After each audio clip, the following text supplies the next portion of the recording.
Welcome to SurgiSnacks, the podcast that serves up tasty insights for your surgical practice. Join Al Norweb and Justin Rockman of SurgiMate as they deliver bite-sized episodes that feature actionable insights and real-world examples to help you conquer the challenges of surgical scheduling and unlock your practice's full potential. Let's dig in.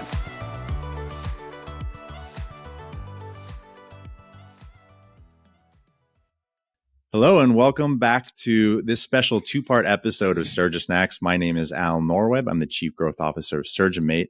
If you like to geek out about the business of surgical practices, then you've come to the right place. Here at SurgiSnacks, we try to tee up short, digestible, 10-minute segments that hopefully have some insights that are useful for your practice. So tune in and listen up. Today, I am joined by my guest here, Evan Steele, for a two-part series. We're going to continue our discussion around patient reviews and how to manage that for your practice. So, Evan, for those that didn't have a chance to listen to part one of this, can you give us a quick reintro about yourself and what Raterate does? Sure. Raterate is a healthcare reputation management company, and we also have a very nice practice improvement, patient satisfaction, patient experience module that forms the core of our software. I was a practice administrator for 9 years, got into the software business, started a company called SRS Health, which I ran for 15 years and then sold it in 2012. And then I've been involved with Raterate as the founder and CEO since 2015. Excellent. Thank you for that. And again, so excited to have you on. I know you have a wealth of knowledge in this space, and, patient experience and satisfaction is your bread and butter. So I know you have a lot to share with our audience. So if you joined last time, you know that we read a couple of real reviews as a way to kind of tee up our conversation. So we're going to continue that today. I'll start with one here, Evan. Quote, I would give 0 stars if I could. Doctor saw me for 5 minutes, no tests, no exams, 0 attentiveness. I was billed $3,000. This sounds like another classic case of miscommunication, which is something we discussed about in the last episode, how to manage that and the cost of that. When you are working with your practices, what steps do you think they can take to remedy a negative review like this? So I'm assuming this is a Google review or on one of the online review sites, right? So Google's hard to affect any change. Google is it's kind of like dealing with City Hall. They do have certain criteria where you could, if there's slander or terrible language, horrible language, you could have a review removed. Otherwise, it's very difficult. One strategy is to go onto the Google review itself and report it and have as many people as report it. So sometimes that'll elevate it in Google's algorithms or bring it to somebody's attention. The other way is, do better by the patient next time. So the next time, if that patient comes back, that patient sounds very upset.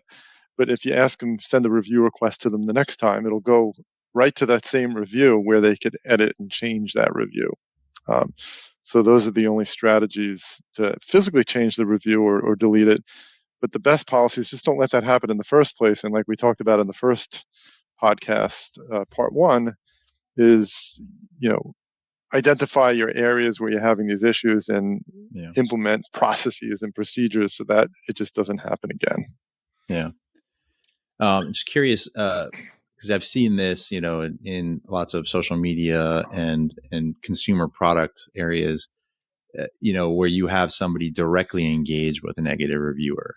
Do you find that works in the practice setting? Are there systems for doing that are helpful? There's a fine line here with HIPAA compliance. So, when you reply to a Google review, a lot of practices use first name, like, "Hey Al, sorry this happened." That's a little dicey. We've spoken with our legal counsel 20 times about this. We recommend not to, but certainly not Al Norweb, please call us or something like that. That's not smart. That's not HIPAA compliant. It really isn't. But the best thing to do is just simply say to the patient, "I'm really sorry you had this issue. Yeah. here's my number. I'm the practice administrator. Here's my direct line. Call me. And it's a numbers game. So you're hoping that, 1 in 2 or 1 in 3 will call you, and you could enter into that service recovery. And who knows, maybe the patient will feel better and they'll go and revise their review and fix it. So just remember to maintain HIPAA compliance. Just be very general. Just say, call me anytime. Sorry about that experience. And then hope for the best. Hope that they'll change that review. I think that's a really, it's great guidance around the compliance piece. But I think having a protocol in place to actually directly interact with a patient, to give them a pathway to reach back out. A lot of times it's just the sense of frustration they have with feeling like they didn't get their needs met, but seeing that somebody cares on the other end can make a huge difference in their experience. And so that seems like a really practical approach. And that's just Google, right? So, but if you do internal surveys, like our surveys have a 26% response rate. So if you send out 100,000 of them a year, you get 26,000 responses so then we have low rating alerts that'll go out. If we detect the patient's unhappy, we'll send out an alert to a practice administrator, whoever the marketing person, an office manager, whoever the designated person is. And then, we hear stories. This guy from Midlands Orthopedics, Ron Horshevsky, he told us a story once. He got a patient checked out, got the survey on their phone. They're in the parking lot. They complain. They get in their car. They click submit. All of a sudden, like a minute or two later, Ron gives them a call and says, whoa, sorry, what happened? And within 3 minutes, he spoke to the doctor and got back to the patient. Everything was resolved, whatever the issue was. Yeah.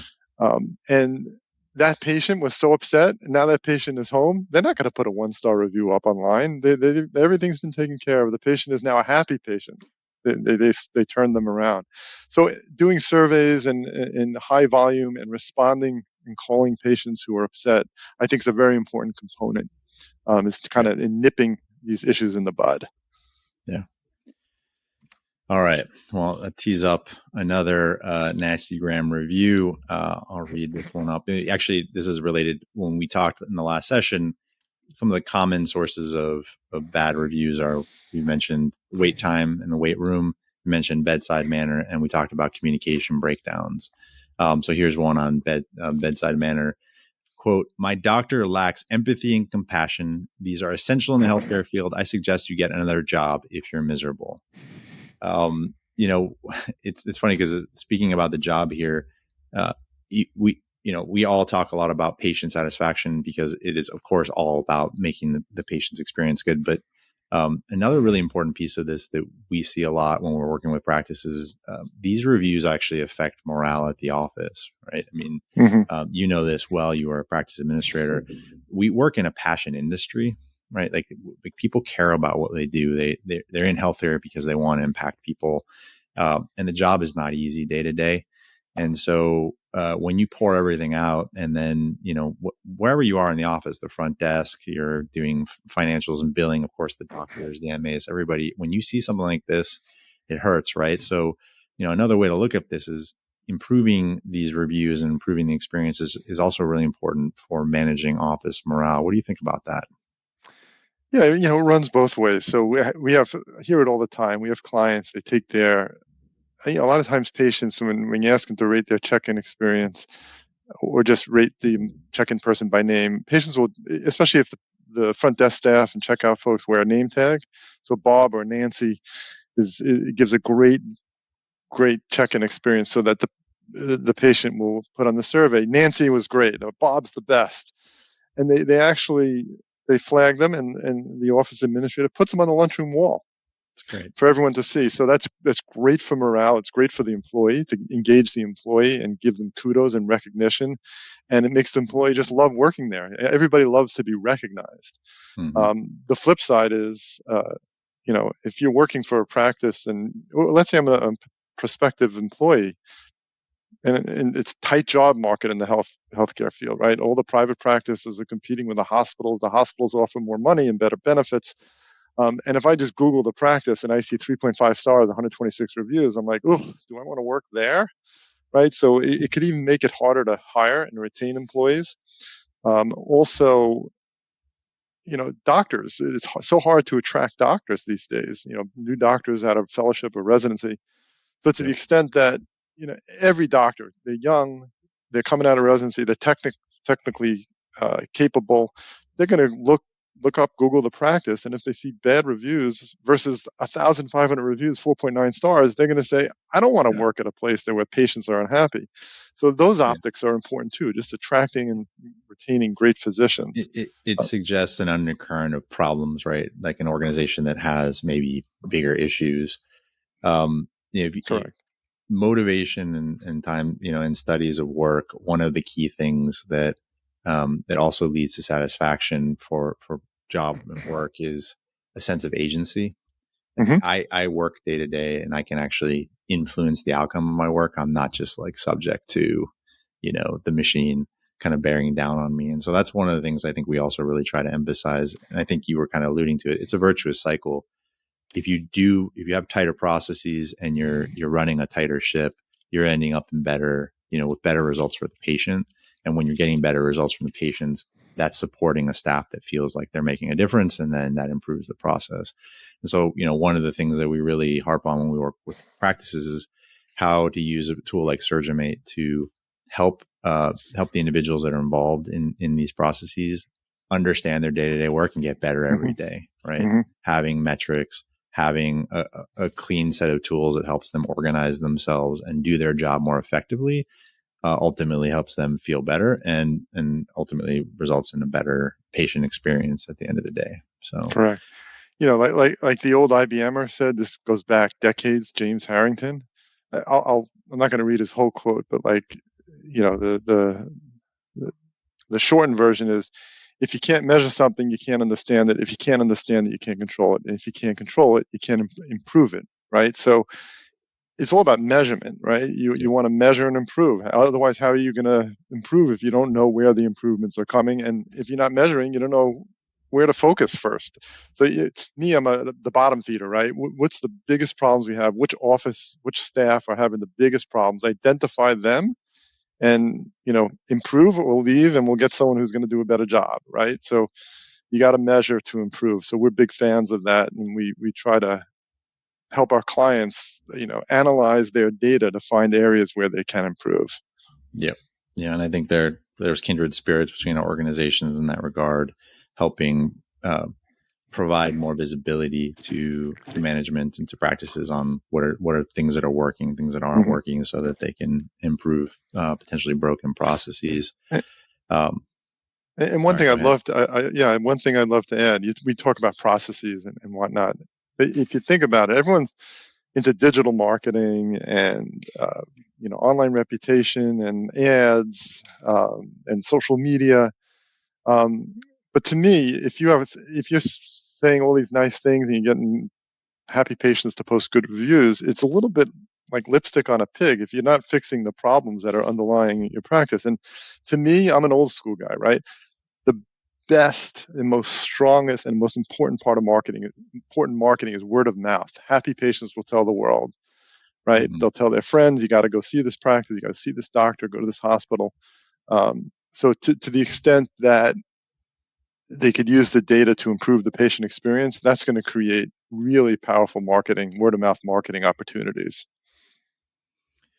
I love it. Well, Evan, I think that we try to keep these into sessions of about 10 minutes, no more, so our audience can listen to them quickly and easily and make it accessible. So I really want to thank you for joining us for this 2-part session. If you missed the first one, would welcome you to kind of look in our logs and our blog and on our website or on LinkedIn. You can find the first part of this series to listen in.